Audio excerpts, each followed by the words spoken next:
Okay, we are live. Let's go. So, here we have what we've been working on so far.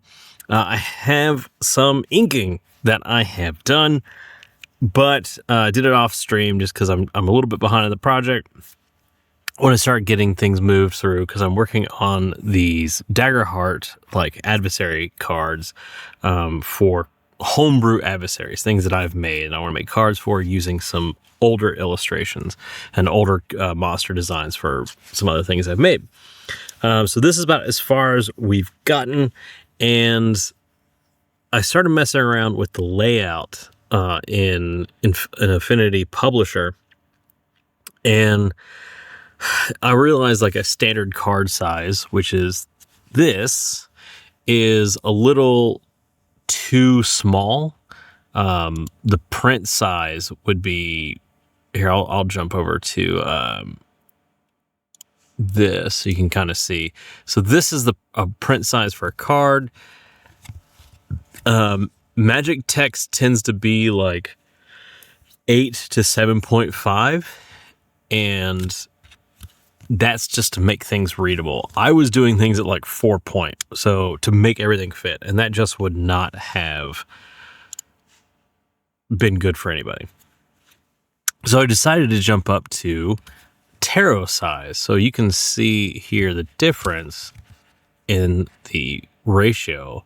So it gives me a little bit more room, but it does change how I'm going to have to lay things out and how the drawing is going to change. So let's change the aspect ratio. And in production, sometimes these things happen. Sometimes you have a client, in this case me, who had one part of the brief. They were going along and decided, we need to make a change to fit some new parameters. And you've got to roll with those changes. It happens, in live productions. It's going to happen with yourself, and the only thing you can really do is try to pre-plan for those things as best as possible, which I have in the way I've layered things, but sometimes it's just it's inevitable. So let us make this edit. We're going to change the image size to fit a tarot card, which I have the tarot card size already looked up, and we are going to include the bleed in this. And with bleed, it's 2.99 inches by 4.99 inches. And you can see now how much of the canvas I have to now fill out. So I have a couple choices to make. I can just try to scale everything up. So I'm going to turn off my inks. I can try to just scale everything up or draw everything out, just extend everything else out to make it fit. And that might be the way to go. We've already really put we've already got our composition. We're really just adding more things. It's not like we're going to be able to get anything more interesting out of it. I'm almost tempted to throw a golden ratio on this to see if I can rearrange things to make it fit.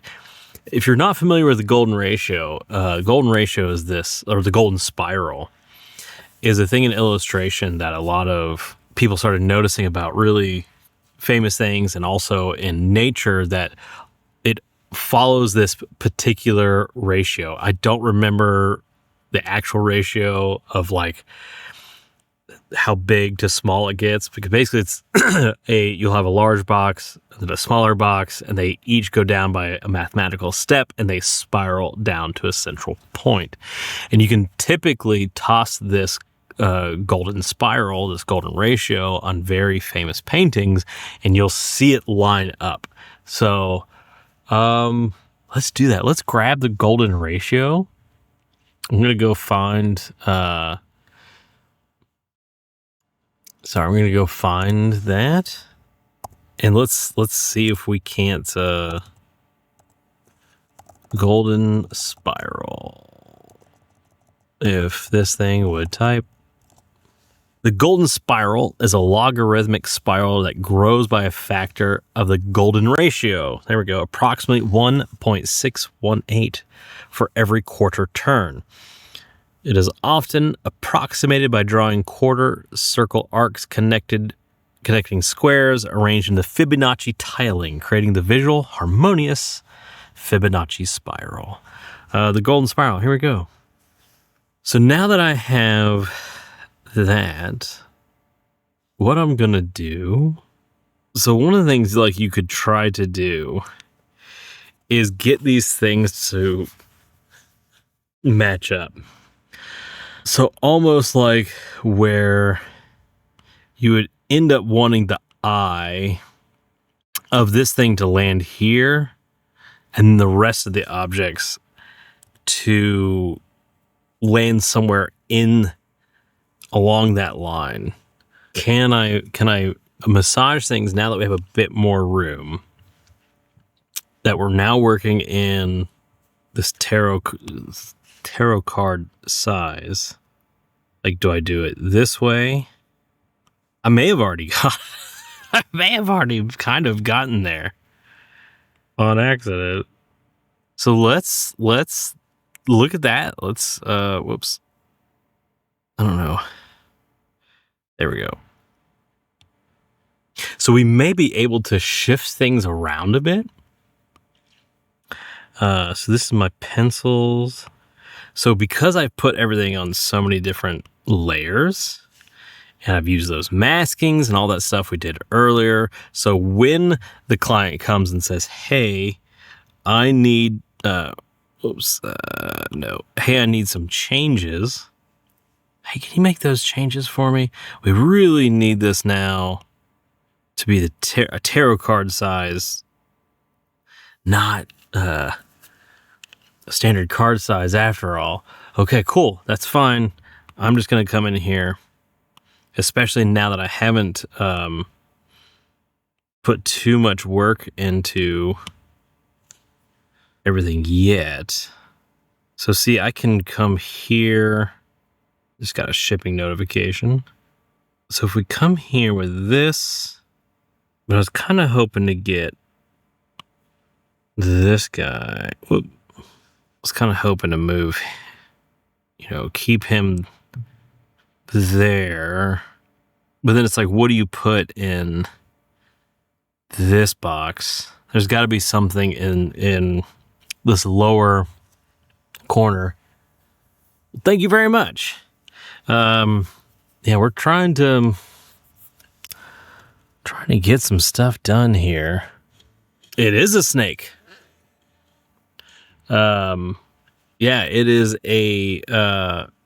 we're calling it the corpse spewing anaconda. It is basically, I'll turn the inks on so you can kind of see it.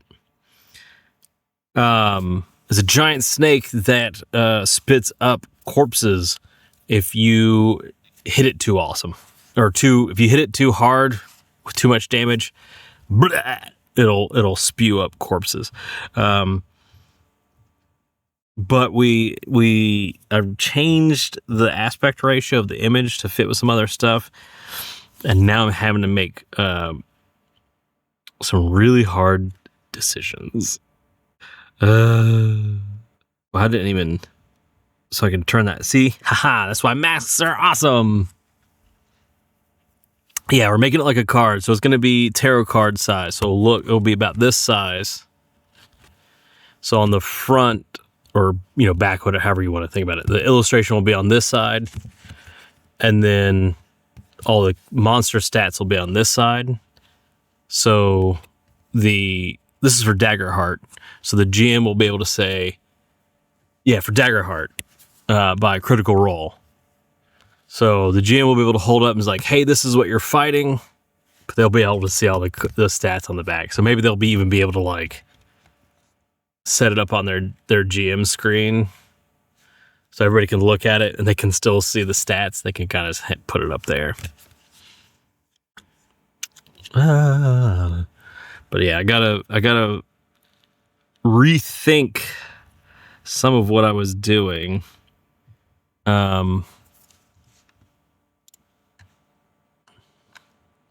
I'm just looking at the golden ratio here to see if I can kind of massage the concept a little bit more. There's a couple of paintings I really like. So I think we can kind of get away with. Dude, they're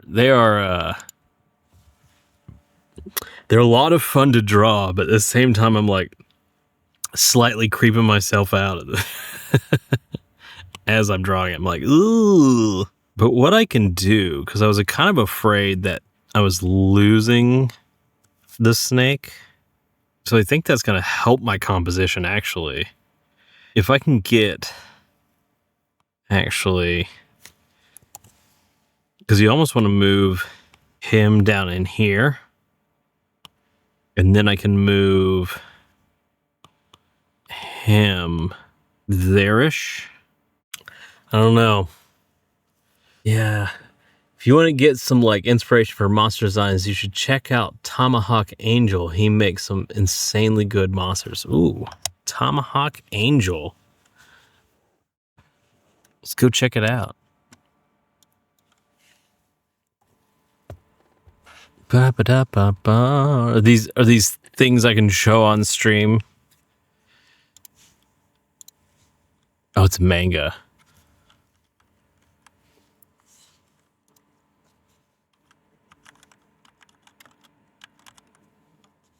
Still worth checking out. All right. We'll put. Ooh, that is a wild looking monster. None of it's bad. It's always one of those things where Twitch, you just never know what they're gonna get weird about. All right. You should look up Fiendish by a friend of mine. I think you'll like her monsters, Irene. Definitely check out Fiend. I'll pull up Fiendish.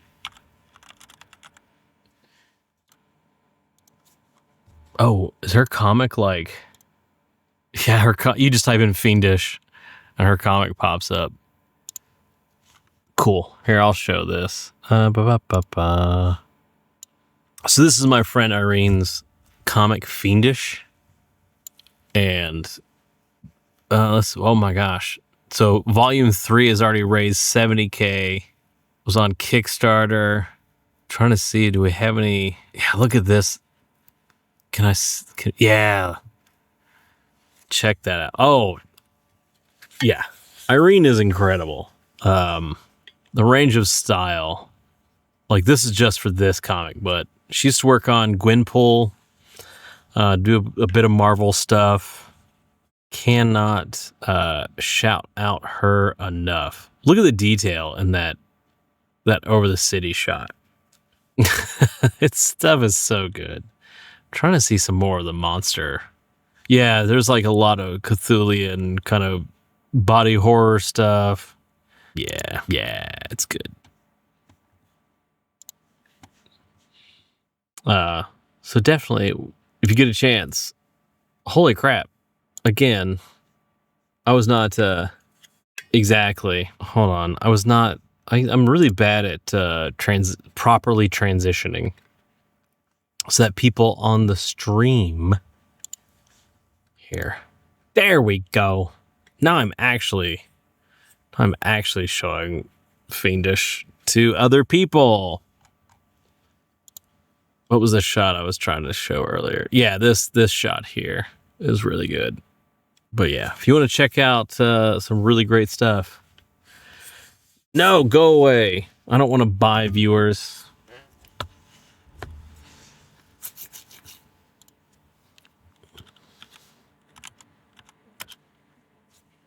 I need a better automated thingy. Catch that stuff. Nightbot or something. I know those are a thing. Any rate, so this is if I follow the spiral. Honestly, I'm not a huge fan of that. Forgot to move this guy. I don't know. Yeah. I'm trying to see if I can get the Fibonacci spiral to match up. I don't remember the name, but there was these old cards I had called like Wolf or Terror cards.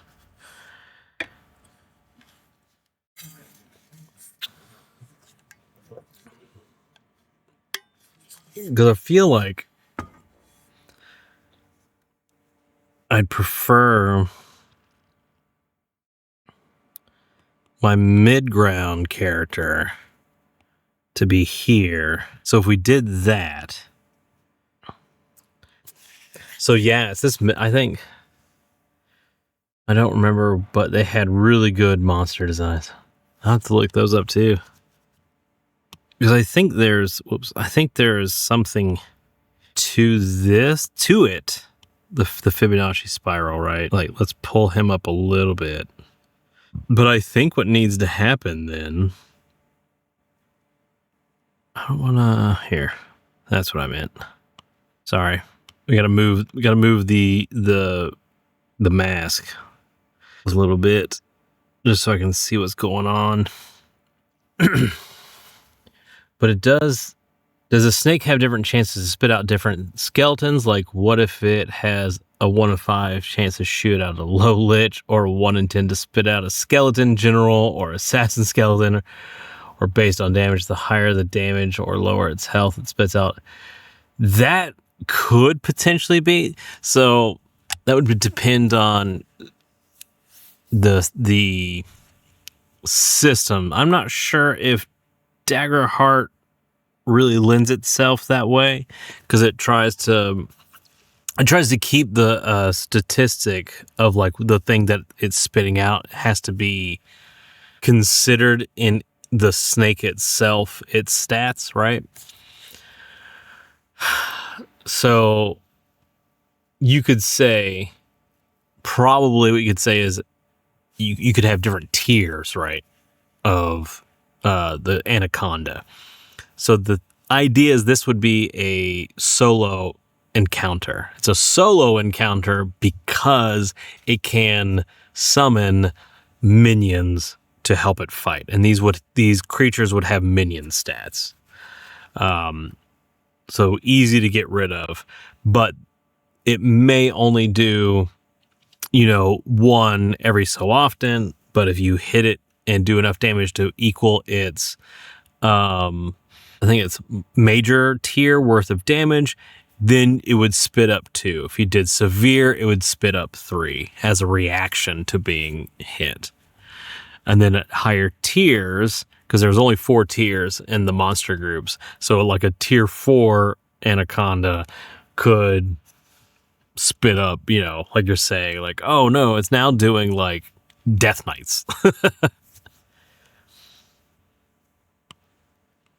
So what I think is going to end up happening, I'm going to duplicate this layer. How do I hide this one? And now we're just going to hide all these, because I want to figure out now a different arm that's going to fill this lower area. The anaconda is just spitting out nothing but Lord Soth over and over and over again. Ah! I didn't ask for this. So the question is, what could we get in that area? Turn him back on. If it dies, just it's spit out like, say, 3 skeletons, or is it just die and do nothing? I think once it's defeated, it's done, right? Because you would hopefully, because the way Daggerheart works is the GM has what they call fear tokens, and the GM generates fear tokens every time the players roll, and succeed or fail. If they roll with fear, the GM can then what they call take the spotlight. It becomes their turn to do something. And you could say, oh, because you've rolled with fear, I'm now going to have the anaconda spit out a snake. So depending on how badly the players are rolling, if they roll a lot with fear, even though they're hitting, this thing could just be spewing up minions left and right. So I'm trying to think through this here. But there's these 2 bones. So now I want to fill up this area. What am I going to fill up this area with? Rage cards. Okay. Because you're trying to get something that, because even if I keep that arm back there, hey, that's too far back. Can I bring my spear back? I've been trying to do this spear. So if I do here, I had to like box filled with like nearly 1,000 rage cards that were really cool. All right. To give those a look-see. Bring my snake back just for a quick second. Never knew what they were for and how to play them, so we just looked, yeah, right. Like, I don't know what these are for. They look cool. So we do this. The skin hangs off there. And then we can do like some ground stuff here.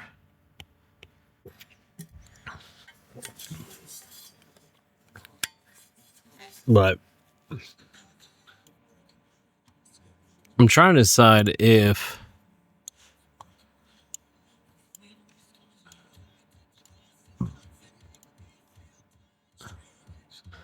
I'm trying to decide if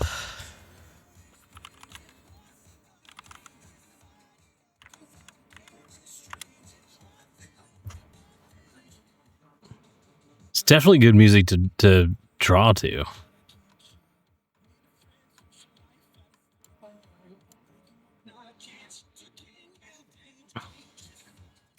I'm sorry, I'm having a hard time just figuring this one out.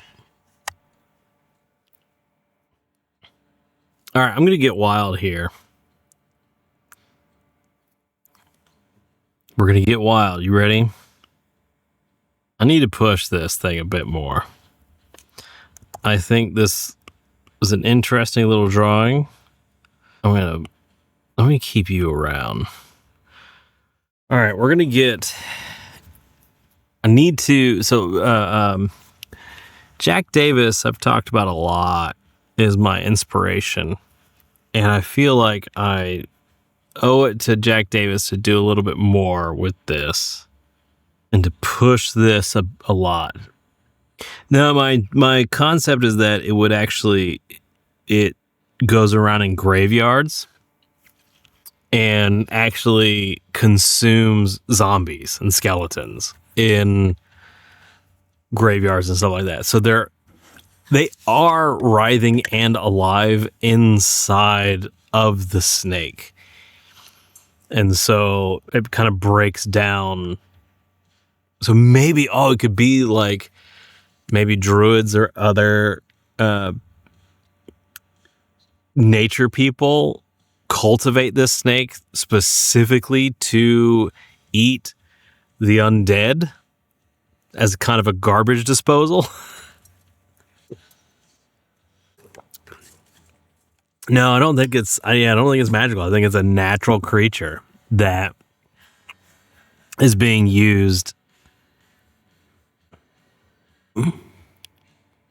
Maybe. Well, I mean, and snakes in general, and this is kind of where I got the idea. Where I got the idea is that snakes, when they need to run, when they need to escape, will regurgitate whatever they've eaten. So yeah, it already is a natural defense mechanism. It's one of the... Does it have predators? Whatever predator it has, I don't want to meet.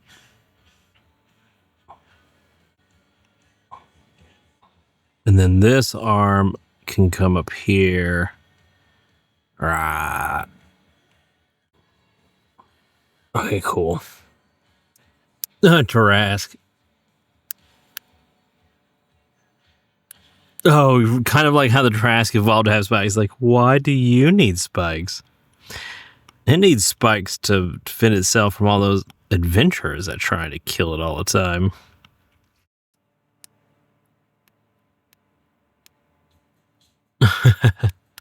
The original Trask, though, did not.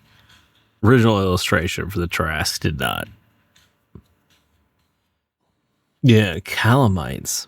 That's a word I'm not familiar with. Oh, calamities. Yeah, sorry. My eyes are starting to bug out. It's late.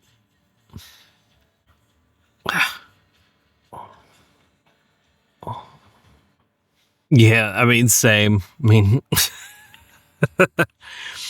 it's it's midnight here. I am getting kind of like my eyes are getting a little tired, so I'm definitely like, if things are a little fuzzy, so I'm like, what is that?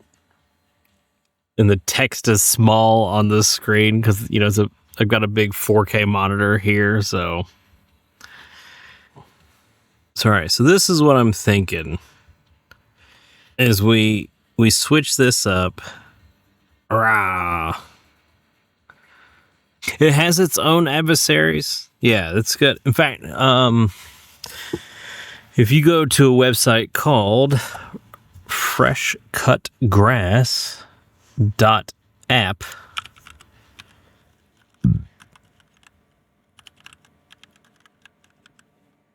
ta-da! And that's all the adversaries in the game. You can look them up. That's all free. What is that?